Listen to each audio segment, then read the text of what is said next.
तैयार हो गए।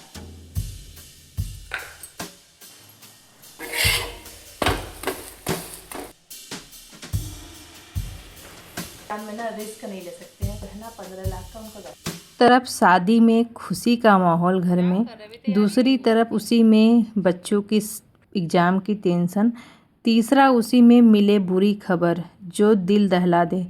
तो कैसा होता है माहौल। हेलो एवरीवन, नमस्ते, गुड मॉर्निंग। कैसे हैं आप सब? आई होप आप लोग ठीक होंगे, स्वस्थ होंगे, मस्त होंगे। गाइस मैं भी ठीक हूँ। मैं प्रतीक्षा स्वागत करती हूँ द पटेल फैमिली ब्लॉग्स में। कि दिन की शुरुआत सुबह के 3 बजे से मेरी हुई है, क्योंकि हस्बैंड जी को जाना था शादी में। और आज है मेरे मायके में, मतलब मेरे मायके में शादी है और मेरे भाई की, मतलब मौसी के लड़के की शादी है। आप समझ सकते हो, जब भाई की शादी हो, मौसी के लड़के का है लेकिन भाई है, और उसकी शादी हो और बहन ना जा पाए तो कैसा लगता है ना। आप लोग मेरी बातों से रिलेट कर पाओगे कि कैसा लगता है। पूरा दिल और दिमाग तो वहीं रहता है, क्योंकि वहाँ पे सभी लोग इकट्ठा रहते हैं घर परिवार के, और खुद ना जाओ ना तो बहुत अजीब ही लगता है और बिल्कुल मन नहीं लगता। लेकिन जो बाकी के घर के काम है वो तो करने हैं। मैं क्यों नहीं गई हूँ? क्योंकि बच्चों के चल रहे हैं एग्ज़ाम, और मेरे अपर्णा का तो आपको पता है बोर्ड के एग्ज़ाम चल रहा है, तो मैं रिस्क नहीं ले सकती थी, इसलिए मैं नहीं गई हूँ। और हस्बैंड जी गए हैं, और क्या हादसा हुआ है मैं आगे चल के ब्लॉग में आप लोग के साथ शेयर करूँगी। फुल ब्लॉग ज़रूर देखिएगा, और क्योंकि उससे ना आपको थोड़ा सा नॉलेज ज़रूर मिलेगा। तो मैंने फुल बाद में बताया हुआ है। अभी मैं यहाँ पे घर की साफ़ सफाई करी, उसके बाद जो कपड़े वगैरह धो दिए थे, बच्चे अभी जगा दिया उन लोगों को भी, मैं आके कर रही हूँ पूजा। क्योंकि जब सुबह नींद जैसे कोई जाना रहता है, नींद खुल जाता है ना, तो फिर देखिए ना सोने का कोई मतलब ही नहीं है, फिर लेट हो जाता है। तो मैं सुबह उठ करके अपने जो बाकी के काम है फटाफट निपटाने लगी। मन नहीं कर रहा था, लेकिन फिर भी तो काम तो कर रही हैं, चाहे ऐसे चाहे वैसे। और बच्चे हैं साथ में तो और अच्छा है, उनके लिए बनाऊंगी तो मैं भी अपना कुछ भी जो भी बनेगा खाएंगे पिएंगे, और उनके साथ उनको पढ़ाने लिखाने का जो भी जिम्मेदारियां हैं वो पूरी मैं करूंगी। तो बस यहाँ पे मूंग दाल, जो हरी वाली मूंग दाल होती है ना, वो मैंने रात में भिगो दिया था। तो ये छिलके वाली है, और इसमें अदरक लहसुन, और नाश्ता बना रहे हैं। तो यहाँ पे हेल्दी नाश्ता बच्चों को चाहिए रहता है। कहते हैं ना भूख, मतलब क्या है, इनको थोड़े थोड़े देर पे भूख लगती है बच्चों को, पढ़ने वाले बच्चों को। दूसरा है कि उसमें उनको हैवी नाश्ता बहुत वैसा नहीं चाहिए रहता है, हेल्दी चाहिए रहता है और हल्का चाहिए रहता है, जिससे उनको नींद न लगे। तो मैं बोली चलो, कल ही पढ़ना बोली थी, मैं बोली आज बना दूंगी हल्का। तो फटाफट मैं यहाँ पे मूंग दाल पीस ली हूँ, इसमें जीरा डाल दिया था, नमक, ये सारी चीज़ें ही मैं डाल करके पीस लेती हूँ। और इसके बाद इसमें धनिया पत्ती खूब अच्छे से बारीक पीस भी सकते हैं, मैं बारीक कट कर रही हूँ। और इसमें अच्छे से इसको धो लिया था। स्लैब में ना बहुत अच्छे से बारीक से कटता है, इसलिए मैंने इसको इसमें काटा, क्योंकि बनाना है मुझे डोसा जैसा बनाइए, चीला बनाइए, जो भी आपको मन करे वो बनाइए खाइए। और आपको पता है कि मूंग का जो छिलके वाली दाल होती है ना, डाइजेशन के लिए अच्छा होता है और हेल्दी भी होता है। सबसे ज़रूरी बात है कि ये लाइट वेट होता है, मतलब पाचन जो है इसका जल्दी होता है, और बहुत अच्छा रहता है हमारे गट हेल्थ के लिए। तो बस यहाँ पे मैं फटाफट हल्के से, जो लोहे की तवा है उसी पे मैं बना रही हूँ। तो तेल गरम कर दिया था, हल्का सा पानी का छींटा डाल करके इसको थोड़ा सा, देखिए बैटर ना, जब भी मूंग दाल का जो चीला बनाइए हमेशा इसका थोड़ा सा ड्राई रखना है, बहुत गीला नहीं करना रहता, नहीं तो ये ना छूटता नहीं है। तो एक बार तो पहला थोड़ा सा तो बिगड़ ही जाएगा, लेकिन मैंने थोड़ा सा इसको ठीक से कर दिया, थोड़ा जला नहीं, लेकिन ये ना खर हो गया था, लेकिन कोई बात नहीं है, खिला जाएगा। पहला तो देखिए डोसा बिगड़ना ही बिगड़ना रहता है, अधिकतर तो मेरा ऐसे नहीं बिगड़ता है, लेकिन जो मूंग दाल का होता है ना, वो बहुत ज़्यादा ना, वो मतलब हल्का होता है, तो उसकी वजह से इसका थोड़ा सा एक ठो ख़राब हो जाता है। अगर एक ख़राब हो गया तो दूसरा फिर अच्छे से होने लगता है। ख़राब नहीं हुआ था, मतलब थोड़ा सा ज़्यादा उसको पकाना पड़ गया था। तो बस अब अच्छे से निकाल रहे हैं। बच्चे भी नहा धो करके आ गए हैं, इधर मैंने दूध भी चढ़ा दिया है बॉईल होने के लिए, और ना फटाफट इससे छीला, और देखिए कितना बढ़िया लगता है ना। और ये सारी चीज़ें ना खाने से ना क्या होता है ना, कि अगर आप वेजिटेरियन हैं तो यही सारी चीज़ें प्रोटीन की मात्रा, क्योंकि इसमें भरपूर मात्रा में प्रोटीन पाया जाता है, तो ये प्रोटीन की मात्रा ना आपका इसी सब चीज़ें खाने से ना पूरा होगा। जैसे बच्चे हैं और चाहे हम हैं, हम यही खाएंगे ना तभी प्रोटीन, या तो पनीर खाइए, या तो मूंग दाल खाइए, या तो ऐसी बहुत सारी चीज़ें हैं जिसमें प्रोटीन पाई जाती है, और सच में भरपूर मात्रा में लीजिए, क्योंकि हमारे शरीर के लिए प्रोटीन बहुत ज़्यादा ज़रूरी है। अगर आप वेट लॉस कर रहे हैं तो भी हमें प्रोटीन की मात्रा ज़्यादा लेना है। तो और ये पेट ना भरा भरा भी रहता है कुछ देर तक, मतलब आपको अच्छा लगेगा। तो बस यहाँ पे चटनी नहीं बनाने का मन था, ये लोग ना सॉस से ही खा लेते हैं, तो मैं बोली चलो ठीक है सॉस से खा लो। मैं तो ऐसे भी खा लूँ क्योंकि इसमें नमक डला है, मिर्च डला है, अदरक डला है ना, तो ये ऐसे भी अच्छा लगता है अगर आप खाओगे तो। और खर खर थोड़ा सा अच्छे से बनाइए ना तो बहुत अच्छा मतलब कि बढ़िया रहता है। और मैं ना ऐसे ही फिर खा लूँगी एक दो जो भी खाना रहेगा, मेरा ज़्यादा मन अभी है नहीं। तो बस यहाँ पे अमरूद को दे दिया था, पूछने आई थी क्या कौन लेना है तो ले लो। ये ना टीवी जब देख के खाता है ना बहुत धीरे धीरे खाता है। तो बस यहाँ पे पढ़ना मैडम अभी उतरी नहीं थी, तो मैंने सोचा कि चलो उनका बना करके ना इसी तवे पे ही मैं छोड़ देती हूँ और उसके बाद किचन की कर लेती हूँ थोड़ी सी सफाई अच्छे से। और मैं भी ना अभी जा करके बैठ कर ना एक ठो खा ली थी, एक डेढ़ जो भी मन था मेरा भर गया था। तो बस यहाँ पे बर्तन वगैरह जो थे वो क्लीन कर दिए थे। अब चलते हैं ऊपर क्योंकि मुझे ना गेहूँ धोना है और ये धुल करके ही मैं सुबह सुबह ही रखी थी। जब मैं सुबह उठी थी ना तो बहुत सारे मैंने ना काम ना ऐसे ही निपटाए थे क्योंकि उसी पे बार बार फ़ोन आ रहा था तो बात भी करना रहता है, वो सब भी ना तो अच्छा नहीं लगता है। थोड़ा शूट करो थोड़ा ना, तो मैं सोची चलो बाद में ही शूट कर लेती हूँ थोड़ा सा। और उसके बाद ना अभी गेहूँ ना जैसे धो करके मैं बस रख दी थी, अब इसको यहाँ पे डालूंगी। और इसीलिए ना मैंने ना छत की अच्छे से सफाई करी थी क्योंकि ना जब छत की सफाई ना करो और उसके बाद गेहूँ डालो ना तो उड़ उड़ के आता है, क्योंकि देखिए हवा कितना बढ़िया मतलब चल रहा है ना। और ये जो फगनोहट वाला जो हवा होता है ना, हल्की सी ठंड रहती है, हल्की सी धूप रहती है, ये फरवरी का मौसम होता है, बड़ा ही अजीब रहता है। और उसके बाद ना आज गेहूँ मतलब धूप ना सुबह सुबह जब हस्बैंड जी जा रहे थे तब ये डालने लायक नहीं था। मेरा मन था कि धोऊं कि ना धोऊं, क्योंकि उस समय हल्की हल्की ना थोड़ी थोड़ी बारिश होने लगी थी और फिर बादल भी था। फिर उसके बाद ना धूप निकला है 8:30-9 बजे के बाद, मुझे लगा ना कि मौसम अब ठीक लग रहा है तो मैं चलो धो ही देते हैं। तो इसलिए मैंने ना धो करके फिर रख दिया था कि जब अगर एक दिन में नहीं तो 2 दिन में सूखेगा, सूखेगा ही है। तो फिर यहाँ पे अब गेहूँ अच्छे से फैला दिया है। और पेड़ पौधे को भी ना पानी की ज़्यादा ज़रूरत है, एक दिन अगर पानी ना दो ना तो एकदम बिल्कुल सूख जाते हैं। और आजकल ना 1-2 दिन मैं यहाँ पे कपड़ा डालने आई नहीं तो मैंने देखा ही नहीं कि पेड़ पौधों में पानी डला है कि नहीं, क्योंकि नीचे नीचे ही बहुत सारे काम हो जाते हैं। फिर सबसे नीचे चले जाओ किचन के काम हो जाते हैं। मेरा तो मतलब ऊपर नीचे में ही गुजर जाता है, समझ में नहीं आता कैसे दिन बीतता है। इतना बड़ा दिन है, बहुत लोगों को लगता होगा कि बढ़ रहा है दिन, बड़ा हो रहा है, लेकिन मेरा ना टाइम ऐसे ही बीत जाता है घर के ही कामों में। तो बस यहाँ पे कपड़े जो धोए थे ना उसको डाल देते हैं, अब सूख जाएगा। कोई ज़्यादा कपड़ा था तो मैंने छत पे डाल दिया है, ऐसे थोड़ा सा रहता है तो मैं यहीं पे डाल देती हूँ। और यहाँ पे ना थोड़ी सी मतलब कि कपड़े थे इधर उधर फैले रहते हैं तो इसको समेटा है। अब अच्छे से तह लगा कर रख देते हैं। इसको ना कैस्टो को देना मतलब धोबी को देना है प्रेस करने के लिए।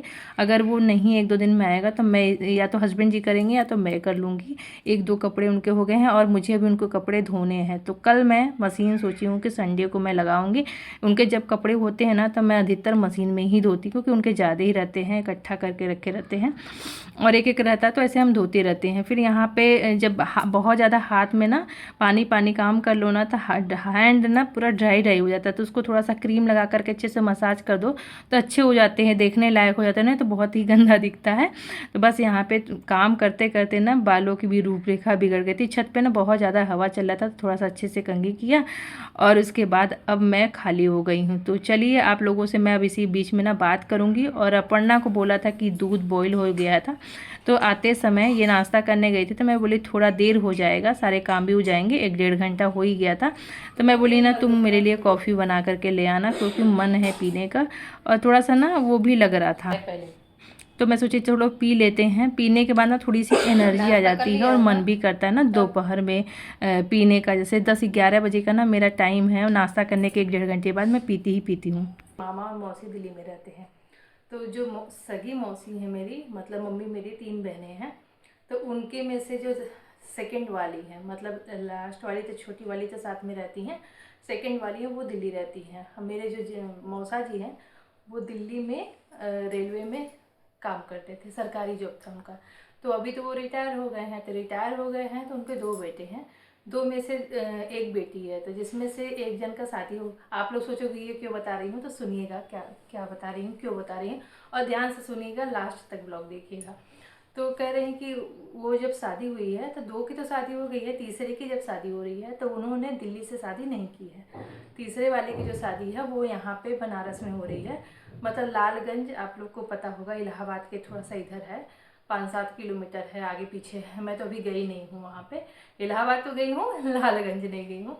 तो वहाँ पर उनकी शादी लगी है। तो आज आज जस्ट आज के दिन शादी है।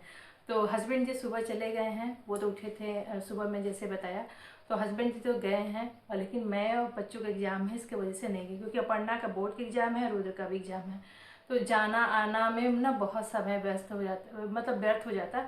और प्लस बोर्ड के एग्ज़ाम में ना रिस्क नहीं ले सकते हैं। तो माँ बाप में से एक जन गया है, रिलेशन भी निभ जाएगा, बच्चों की जिम्मेदारी भी, मतलब उनके हिसाब से मैं सोची मैं रह जाती हूँ, आप जाइए। और तो क्या है कि आज जो शादी थी उसमें कल जैसे दीदी यहाँ से शादी है तो घर तो इनका पूरा दिल्ली में है। तो जो मौसी है, मौसा है, जो छोटा वाला बेटा है, वो यहाँ पे शॉप खोला है, जिसमें मैंने आप लोग के साथ शेयर किया था कि यहाँ पे एक मेरा भाई है जो शॉप खोला है। तो लंका के आसपास कहीं इधर उधर खुला है शॉप। मैंने आपको ब्लॉग में दिखाया था। तो वो वाला जो भाई है उसकी शादी लगी थी, आज के दिन थी। तो बोली थी दीदी आ जाइएगा। अब कल तो ये तैयारी कर रहे थे, कल अचानक पता चला कि ऐसा हादसा हो गया है। ऐसा हादसा भगवान किसी के साथ ना हो, किसी के साथ ना हो, चाहे लड़का हो और चाहे लड़की हो। क्योंकि उनके साथ क्या है, दीदी हैं वो ना, उनकी शादीशुदा है, तो वो और उनके नेबर्स जो हैं वो 1-2 आने वाले थे साथ में। तो जब वो ना स्टेशन पे घर से दीदी हैं उनको बोला गया था कि जो थोड़ा बहुत ज्वेलरी है उसको घर से लेकर के आना। तो जब वो आ रही थी तो अपना भी ज्वेलरी ली थी, और जो भाभी का ज्वेलरी था वो भी साथ में लेकर के दोनों घर से निकली। अब तो क्या है कि वो घर से पूरा ज्वेलरी को अपने पर्स में, जो हैंड पर्स होता है, उसमें वो रख करके, जैसे क्या होता है ना कि ट्रॉली है कहीं यहाँ वहाँ है तो डर लगता है, तो वो क्या करी कि जितना उनका ज्वेलरी था, 15 लाख की पूरी गहनी थी। महिलाओं को चढ़ता है चढ़ावा वाला जो भी सामान था सब उसी में था, और वो लेकर के आगे का जो पर्स होता है उसमें रखी थी, और आगे लेके बैठी भी थी। तो घर से चली तो वो गहना था पूरा। वो वहाँ से आई हैं स्टेशन पे। स्टेशन पे जब वो चढ़ी हैं, स्टेशन पे तो भाई नीचे ही गाड़ी उतार देता है, फिर उसके बाद वो कूली वगैरह करके अंदर आई। जब वो प्लेटफार्म पे गाड़ी पे चढ़ी हैं, उसके बाद जब बैठी तो उनको पता चला कि, उनको शक लगा कि जैसे कि गहना कुछ मिसिंग है। मतलब एक होता है ना कि जब आदमी लेके चलता है ना तो दिमाग उसी पर लगा रहता है सारा, कि मतलब कहीं इधर उधर, मतलब आदमी ना समझ में दिमाग सारा उसी पर रहता है। तो फिर क्या है ना कि जब उनको लगा ना कि कुछ आके देखी होंगी, जब उनको पता चला कि गहना कुछ नहीं समझ में आ रहा है, उन्होंने चेक किया कि पूरा गहना 15 लाख का उनका गायब। मतलब घर से सिर्फ वो स्टेशन पे ट्रेन में चढ़ी थी, ट्रेन छूटने वाली थी, छुट्टी भी नहीं थी, उतने में ही उतना पूरा गहना गायब। अब कैसे गायब हुआ, 5-7 लोग हैं वहाँ पे, बड़े बड़े, कोई छोटा भी नहीं है, कोई बच्चा भी नहीं है, और वो कैसे गहना पूरा गायब हो गया है पता ही नहीं चला। अब वो तुरंत फिर चेक की, फिर वहाँ पे बताई, पुलिस स्टेशन में पूरा रिपोर्ट हुआ है, सीसीटीवी कैमरा जितना था रिकॉर्ड हुआ है। जिस ऑटो में वो लोग आई थी उसमें भी उसका भी फ़ोटो खिंचाया है। अब छानबीन चल रही है, लेकिन गहना अभी तक तो नहीं मिला है, आज तक। अब ये बताइए कि ऐसा कुछ हो रहा है तो कैसे गायब हो जा रहा है। सबसे पहली बात है कि आप लोग इस तरीके से गहना वगैरह मत लेके चलिए, जहाँ शादी है वहीं खरीद लिए। एक तो आजकल रेट बढ़ गया है सोने का दाम, उसके वजह से ये ज़्यादा, वैसे भी पहले डकैती होती थी, चोरी होती थी, लेकिन अब तो और ही ज़्यादा हो गया है। और उनको, हमको लग रहा है कि कोई या तो सुना होगा या तो भापा होगा। अब कैसे हुआ पता नहीं, अब जब पता चलेगा तो मैं आप लोग के साथ शेयर करूँगी कि मिला कि नहीं मिला। लेकिन ये जो हो रहा है दिल्ली में ना, दिल्ली में बच्चे गायब हो रहे हैं, रेप बहुत ज़्यादा, मतलब बहुत सारा क्राइम हो रहा है। और जब से ये हटे हैं ना, हमको लग रहा है तब से ज़्यादा हो रहा है। अब मैं बोलूँगी नहीं, आप लोग समझ जाएंगे। तो क्या हो रहा है देश में, अब किसी पे भरोसा करने लायक नहीं है, चाहे बेटा हो, चाहे बेटी हो, चाहे गहना हो, गुड़िया हो, कुछ भी, मतलब आदमी सेफ ही नहीं है। घर से बाहर निकल रहा है तो बच्चे गायब हो जा रहे हैं, 14-15 साल के छोटे छोटे बच्चों के साथ ये हो रहा है, बड़े के साथ ये हो रहा है, बेटा है, बेटी है, मतलब कोई सेफ नहीं है। मैं तो कल से मैं ये सुनी हूँ ना, तो मैं तो हंस गई कि आदमी अब करे तो करे क्या, कैसे जिए। तो इतना सारा चला गया है, कैसे होगा।